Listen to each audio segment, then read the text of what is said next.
Hello everyone, कैसे हैं आप सभी। उम्मीद करेंगे सब बच्चे अच्छे हैं और अपने एग्जाम की तैयारी बहुत अच्छे से कर रहे हैं। हमारा जो रिवीजन सेशन चल रहा है उसके अंदर अब हम आज कर लेते हैं क्लबिंग का चैप्टर। बहुत आसान चैप्टर है। आपको इसके अंदर जैसे भी जो, क्योंकि यहाँ से और आपका जो set of and carry forward वाला चैप्टर है, यहाँ से कंपलसरी है एक क्वेश्चन आपको देखने को मिलेगा। डिडक्शन वाले चैप्टर से देखने को मिलता है, एग्जाम्पशन वाले चैप्टर से देखने को मिलता है। इन सभी की जो इंपॉर्टेंट क्वेश्चन की सीरीज है मैं ऑलरेडी डिस्कस कर चुकी हूँ, आप चैनल पर विजिट कर सकते हैं। थियोरेटिकल पॉइंट ऑफ व्यू से भी, प्रैक्टिकल के पॉइंट ऑफ व्यू से भी, छोटे क्वेश्चन भी बड़े क्वेश्चन भी, हर चीज मैंने उसको एक्सप्लेन किया है इन डेप्थ में। चाहे वो इनकम टैक्स 1 है, इनकम टैक्स 2 है, सभी चीजों को मैंने इंक्लूड किया हुआ है। ठीक है, एक छोटा सा एग्जांपल लेते हैं क्लबिंग ऑफ इनकम को समझने के लिए। मान लीजिए यहाँ पर क्या है, यहाँ पर क्या है, यहाँ पर शर्मा जी है।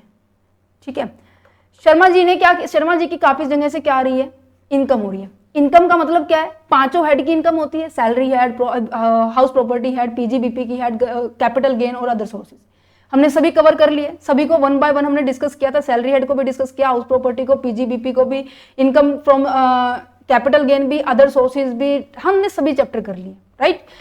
अब देखो इसकी काफी जगह से इनकम आ रही है। मैं 3 सेक्शंस ले रही हूँ। मान लीजिए एक इसकी क्या आती है, सैलरी आती है, एक इसकी आती है हाउस प्रॉपर्टी आती है, एक मान लीजिए इसका इंटरेस्ट आता है। इंटरेस्ट मान लीजिए, या फिर मैं कहूँ कि इसने डिबेंचर्स भी डिबेंचर पे इशू कर रखा था, उसके ऊपर इंटरेस्ट आ रहा है, ये इसकी इनकम है। ठीक है, ये इसके ऊपर इनकम आ रही थी, मान लीजिए 10 लाख रुपए आ रही थी, यहाँ पर आ रही है 5 लाख रुपए आ रही है, यहाँ पर क्या है इसकी 3 लाख रुपए आ रही है।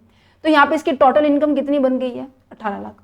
तो जैसे इसने देखा कि 18 लाख रुपए हैं, ओ माय गॉड कितना टैक्स लग रहा है, तो इसने क्या सोचा कि ये जो 3 लाख रुपए हैं, ये जो इनकम आई है, इस इनकम को मैं ट्रांसफर कर देता हूं मेरी वाइफ के नाम। कहते बाजी वाह, मेरी इनकम कितनी हो गई है, मिसेस शर्मा जी। ठीक है, तो ये इसने सोचा कि अब मेरी इनकम कितनी हो गई है, 15 लाख रुपए हो गई है। भाई 15 लाख के ऊपर मैं टैक्स दे दूंगा, और फॉर एग्जांपल मैं मान के चल रहा हूं, अभी कैलकुलेट नहीं करी क्योंकि कैलकुलेट करना मैंने आपको सिखा दिया है। इस चैप्टर का मेन मकसद है कि आपको बताया जाए कि क्लबिंग का मतलब क्या होता है। ठीक है, फॉर एग्जाम्पल मान लीजिए यहाँ पे 2.5 लाख रुपए के करीब यहाँ पे क्या मेरी बन गई है, टैक्स की लायबिलिटी बन गई है। ठीक है, अगर मैं 18 लाख के ऊपर कैलकुलेट करती तो कहीं ना कहीं ये टैक्स की लायबिलिटी इससे ज्यादा होती, क्योंकि इनकम ज्यादा है तो टैक्स भी ज्यादा है। आप सभी को पता है कि जो आपका जो इनकम टैक्स है, इनकम के ऊपर जो टैक्स लगता है वो आपका डायरेक्ट टैक्स है। डायरेक्ट टैक्स क्या होता है कि जैसे जैसे इनकम बढ़ती है वैसे वैसे आपका टैक्स भी बढ़ता है। इज इट क्लियर, माइंड में क्लियर है। ठीक है, मैंने कहा कि इसकी इनकम क्या बनती, इसका टैक्स क्या बनता। फॉर एग्जाम्पल मान लीजिए 3,75,000 रुपए के करीब बनता, तो इसके बीच में का जो डिफरेंस है, इसके बीच का जो डिफरेंस है वो टैक्स का डिफरेंस है। क्यों, क्योंकि आपकी इनकम का डिफरेंस है। सिंपल सी बात है।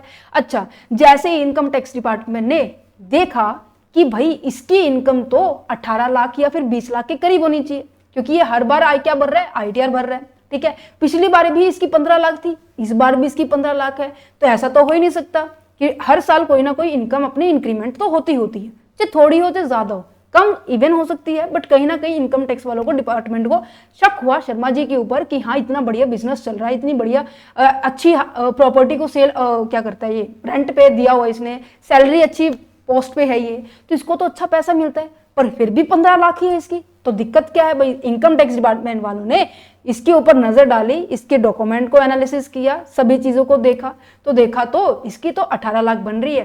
तो यहाँ पर इनकम टैक्स के डिपार्टमेंट के थ्रू इसको पकड़ा गया और बोला कि जितनी भी इनकम तुमने अपनी वाइफ के नाम की है, राइट, वो इनकम अब तुम्हारी वापिस से तुम्हारी इनकम में क्या होने वाली है, क्लब होने वाली है, जुड़ने वाली है। कहने का मतलब जब कोई इंसान अपनी इनकम का हिस्सा किसी दूसरे पर्सन को ट्रांसफर कर देता है, जिसके कारण उसकी इनकम कम होती है, और इनकम कम होती है तो आपका टैक्स भी कम होता है। So simple. इंटेंशन क्या है, टैक्स की चोरी करना, और टैक्स की चोरी कभी भी गवर्नमेंट नहीं होने देगी, क्योंकि गवर्नमेंट का नुकसान है, गवर्नमेंट के लिए तो मेन रिवेन्यू है टैक्स, तो है ना। तो यहाँ पर जो मिस्टर शर्मा जी की जितनी भी उसने इनकम को ट्रांसफर किया था वो वापस उसकी इनकम में वापस से क्लब कर दी गई है, तो इसे बोलते हैं क्लबिंग ऑफ इनकम, या फिर हम इसको बोल सकते हैं डीम्ड इनकम, की ये मान ली जाएगी कि ये उसकी इनकम है। राइट, समझ में आया। तो देखो फटाफट देखते हैं इसके अंदर क्या लिखा हुआ है कि क्लबिंग ऑफ इनकम के अंदर क्या होता है कि आपके पास सेक्शंस दिए हुए हैं। ट्रांसफर का मतलब बताया गया है कि अब देखो यहाँ पे ट्रांसफर की गई है, यहाँ पे केवल इनकम को ट्रांसफर किया गया। दो तरीके के, दो चीजें होती है ट्रांसफर। सबसे पहली बात क्या है, एक तो आप क्या कर रहे हो, अपनी एसेट्स को ट्रांसफर कर रहे हो, और एक साथ में आपकी इनकम को ट्रांसफर कर रहे हो। अगर आप दोनों चीजें एक साथ कर रहे हो समझना, इस बात को ध्यान से समझना। अगर दोनों चीजें आप एक साथ कर रहे हो, एसेट्स और इनकम, तो वहां पर क्या होंगे, क्लबिंग के प्रोविजंस अप्लाई नॉट अप्लाई होंगे। बट ध्यान रखना कि जो एसेट्स जो आपने ट्रांसफर की है उसके ऊपर जो मिलने वाला कंसिडरेशन है, ठीक है, कंसिडरेशन है, क्या वो पर्याप्त है या फिर नहीं है, मीन्स की एडुकेट है, पूरा फुली अमाउंट है या फिर इन एडुकेट है, ये आपको चेक करना। अगर एडुकेट हुआ, ठीक है, मतलब पर्याप्त हुई, मान लीजिए मेरे पास कोई हाउस प्रॉपर्टी थी, ठीक है, या फिर मैं कहूंगी मेरे जो डिबेंचर्स थे उसकी वैल्यू 5 लाख थी, मैंने अगर उससे भी 5 लाख रुपए रिसीव किए हैं और साथ में उसकी इनकम भी मैंने 3 लाख रुपए ट्रांसफर कर दी है, तो इसकी इस समय कोई भी प्रोविजन अप्लाई नहीं होगा। किसका? क्लबिंग का। प्रोविजन क्लबिंग का तब अप्लाई होगा जब जहां पे कहीं ना कहीं घोटाला नजर आ रहा है। घोटाला जैसे कि मेरी जो एसेट्स की वैल्यू 5 लाख थी, मैंने उससे केवल 2 लाख रुपए ही लिए, सिंपल सी बात है, समझ पा रहे हो? तो यहां पर क्या है, इन अप्रोप्रिएट कंसिडरेशन है, तो इस केस में केवल और केवल 2 लाख के ऊपर जितनी भी इनकम जनरेट होगी उसको छोड़ा जाएगा, 3 लाख के ऊपर जितनी भी इनकम होगी उसको वापस से क्लब कर दिया जाएगा। फॉर एग्जाम्पल मान लीजिए मैंने यहाँ पे 3 लाख का एग्जाम्पल दिया, अब देखो 3 लाख रुपए इनकम कितने के ऊपर है, 5 लाख के ऊपर है, ठीक है। अब मुझे 2 लाख की इनकम निकालने की, 2 लाख के ऊपर कितनी होगी, तो मैं इसको सिंपली निकाल सकती हूँ, जो कि हमने स्टैंडर्ड्स में ऑलरेडी पढ़ा हुआ है, मीन्स की 1,20,000 रुपए। कहने का मतलब पूरे 5 लाख के ऊपर मेरी कितनी इनकम जनरेट हो रही थी, 3 लाख रुपए जनरेट हो रही थी। मैंने इन दोनों की मदद से मैंने क्या किया, मेरी 2 लाख के ऊपर इनकम को देखा कि इंटरेस्ट कितना बनेगा, उन्होंने कहा 120,000 रुपए, 120,000 रुपए। यहां पर प्रोविजन नहीं लगेंगे, जो एक्स्ट्रा की जो इनकम बची हुई है, राइट। अब इसमें से देखो बेटे 2 लाख रुपए तो यहाँ पे कवर हो गए हैं, 3 लाख रुपए और रहते हैं, है ना।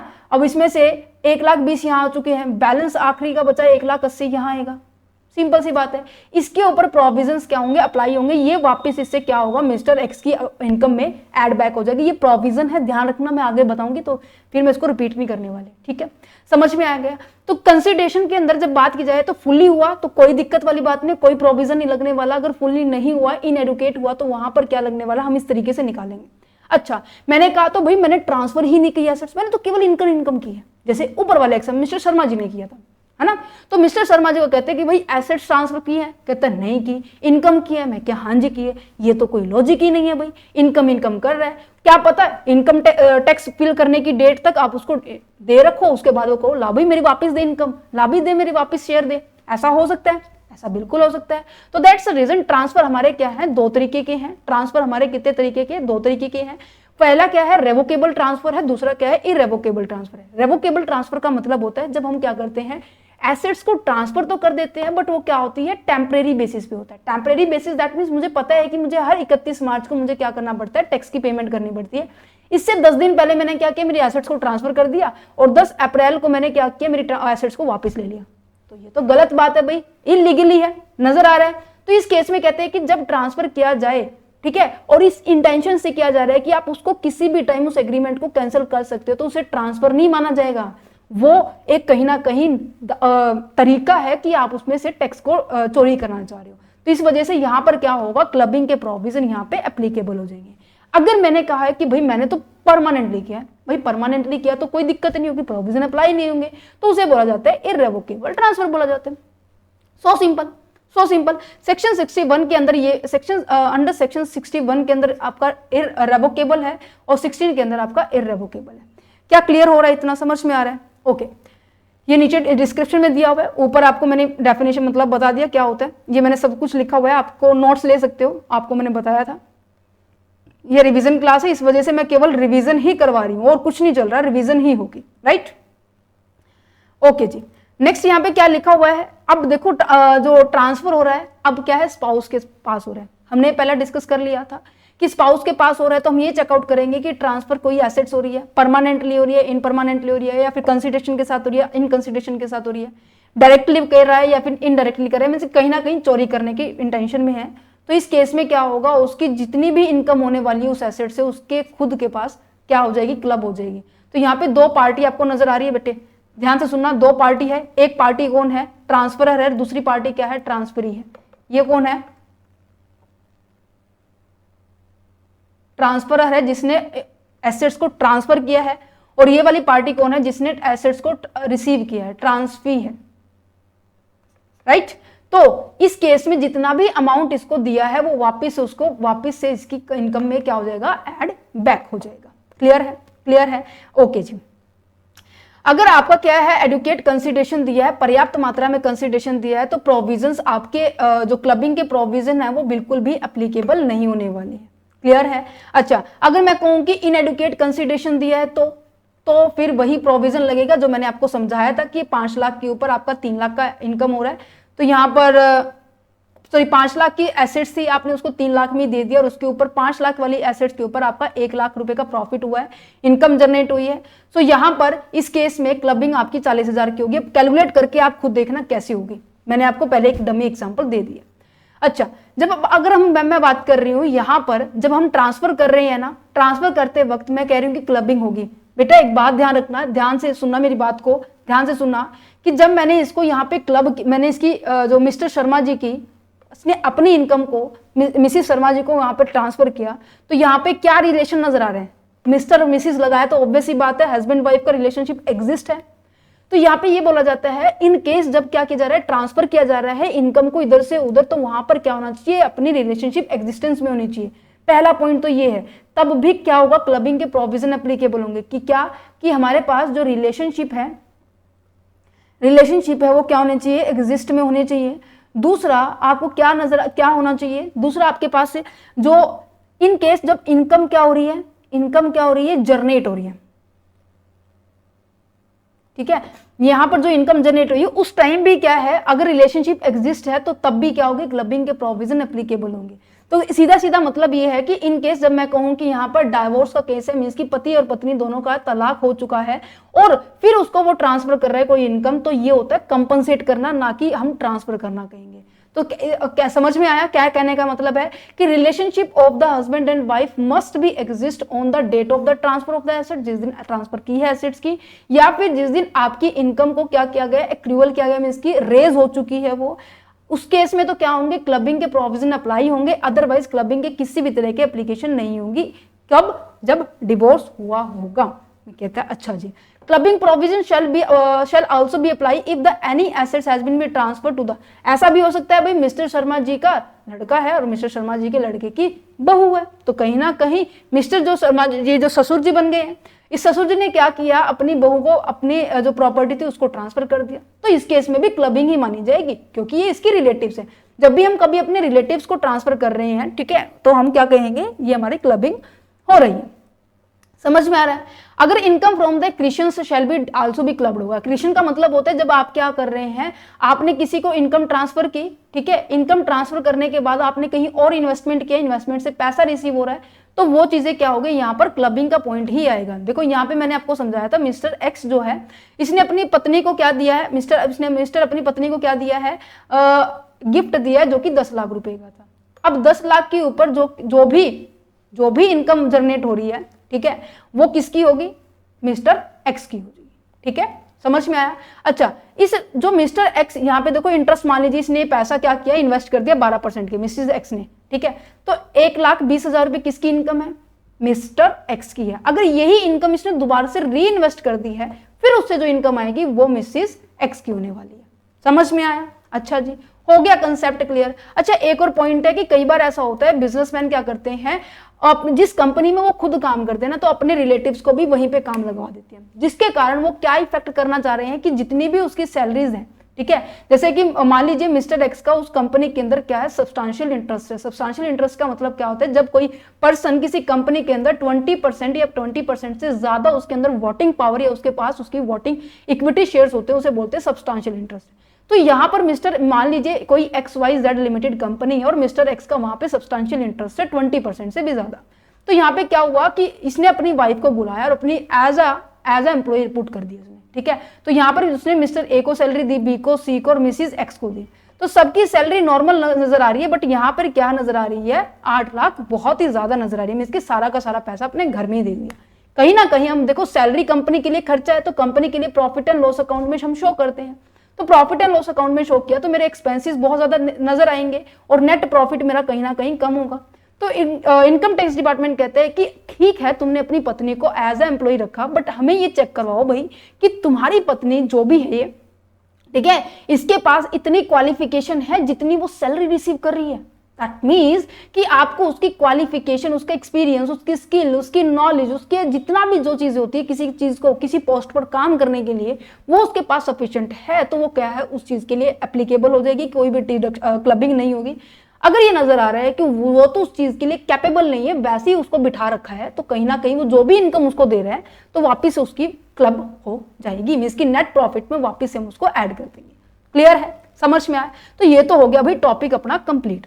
सिंपल सी बात है। रिलेटिव्स में कौन कौन आएंगे? आपके वाइफ आ सकता है, हस्बैंड आ सकता है। मान लीजिए कई बार ऐसा हो सकता है कि किसी कंपनी में वाइफ सब्सटेंशियल इंटरेस्ट पे हो सकती है, कभी बार हस्बैंड का सब्सटेंशियल इंटरेस्ट पे हो सकता है, राइट? तो यहाँ पर ब्रदर हो सकते हैं, सिस्टर हो सकता है, कोई भी पर्सन हो सकता है, मींस की रिलेटिव होना चाहिए। ठीक है, समझ में आया? तो उस केस में क्या होगा? क्लबिंग होगी। अगर उसकी क्वालिफिकेशन उस पोस्ट के अकॉर्डिंग नहीं मिली तो, अगर मिल गई तो उसके हिसाब से वो किसी भी तरह का क्लबिंग का कंसेप्ट अप्लाई नहीं होगा। अगर रिकॉग्नाइज हो गया कि हाँ क्वालिफिकेशन बिल्कुल पोस्ट के अकॉर्डिंग है, तो हम क्लबिंग के प्रोविजन अप्लाई नहीं करेंगे। ठीक है, अब यहां पर कंसेप्ट आ जाता है कि एक्सेप्शन कौन कौन से, जहां पर हमारा क्लबिंग का कंसेप्ट अप्लाई ही नहीं होगा। सिंपल सी बात है, डिवोर्स के केस में मैंने आपको बताया, अगर डिवोर्स हुआ है, कोई हस्बैंड है अपनी पत्नी को क्या कर रहा है? कंपनसेट कर रहा है, हर महीने 30,000 रुपए से भेज रहा है। ठीक है, तो कहीं ना कहीं उसके जीवन को अच्छे से सस्टेन करने के लिए, अच्छे से मतलब कंटिन्यूटी से चल पाए, वो उसके लिए दे रहा है उसको, तो वो क्लबिंग नहीं होगा। ठीक है, या फिर शादी से पहले कोई भी लड़का कोई भी लड़की अपने एक दूसरे को क्या कर रहा है? प्रॉपर्टी ट्रांसफर कर रहे हैं। तो शादी से पहले वाली प्रॉपर्टी जो जितनी भी ट्रांसफर की हो, वो क्लबिंग वाली इनकम में उनकी उससे जनरेट होने वाली इनकम क्लब नहीं होगी। समझ पा रहे हो? समझ पा रहे हो? इनकम टैक्स डिपार्टमेंट बहुत ज्यादा चालाक है। हस्बैंड वाइफ का जो एग्जिस्टेंस में नहीं है रिलेशनशिप, तो भी क्लबिंग नहीं होगी। और दूसरा जो पिन मनी होती है, पिन मनी पता है बच्चे क्या होते हैं? जैसे आप सभी के घर में होगा, जैसे आपके पापा क्या करते हैं, अपनी मम्मी को क्या आपकी जो मम्मी है उसको क्या करते हैं कि डेली बेसिस पे कुछ ना कुछ खर्चा पानी देते होंगे। फॉर एग्जाम्पल मान लीजिए 500 रुपए डेली देते हैं। ठीक है, तो आपकी मम्मी क्या करती है, इसमें से केवल और केवल 200 रुपए यूज करती है और 300 रुपए सेव कर लेती है। जैसे जैसे महीना खत्म हो रहा है तो 300 रुपए सेव करने से उनकी क्या हो रही है? महीने के अंदर 9,000 सेविंग हो रही है। तो ये जो 9,000 सेविंग है उसे पिन मनी कहते हैं। और इस सेविंग के थ्रू वो कोई भी चीज खरीद रही है, चाहे वो गोल्ड खरीदे, बॉन्ड खरीदे, शेयर खरीदे, डिबेंचर खरीदे, कुछ भी खरीदे, तो उससे होने वाली इनकम कभी भी क्लबिंग नहीं होगी, क्योंकि वो उसके हस्बैंड की इनकम से उसने बस सेव किया है, दैट्स इट, इनकम जनरेट नहीं हुई थी। ठीक है, समझ में आया? अब आ जाते हैं assets held by the minor child, section 64। जब भी क्या कहते हैं कि ये बेसिस में ना 4 से 5 पॉइंट ध्यान रखना कि माइनर चाइल्ड के केस में क्या होता है? माइनर चाइल्ड के केस में क्या होता है कि अगर किसी पेरेंट्स ने इसके यहां पर क्या है, मनी को ट्रांसफर किया है, क्या मनी ट्रांसफर की है, तो यहां पे ये चेकआउट किया जाएगा कि यहां पर अगर रिलेशनशिप एग्जिस्ट है, क्या रिलेशनशिप एग्जिस्ट है, या फिर हमारा रिलेशनशिप एग्जिस्ट नहीं है, रिलेशनशिप नॉट एग्जिस्ट। अगर रिलेशनशिप एग्जिस्ट है बच्चे, तो यहां पर क्या करना है? आपको यह देखना है कि किसकी सैलरी, किसकी इनकम ज्यादा है क्लब करने से पहले। मिसी मान लीजिए इसको 3 लाख रुपए यहाँ पे इसने ट्रांसफर किए हैं, तो यहाँ पर देखा मैंने कि जो पापा है वो क्या करते हैं, 20 लाख रुपए सालाना कमाते हैं, मम्मी क्या है 17 लाख रुपए सालाना कमाती है। तो जिसकी इनकम ज्यादा होगी 3 लाख रुपए इसी के अंदर प्लस हो जाएंगे, देन उसके बाद 23 लाख के ऊपर इनकम टैक्स डिपार्टमेंट वाले क्या करेंगे? टैक्स की वसूली करेंगे।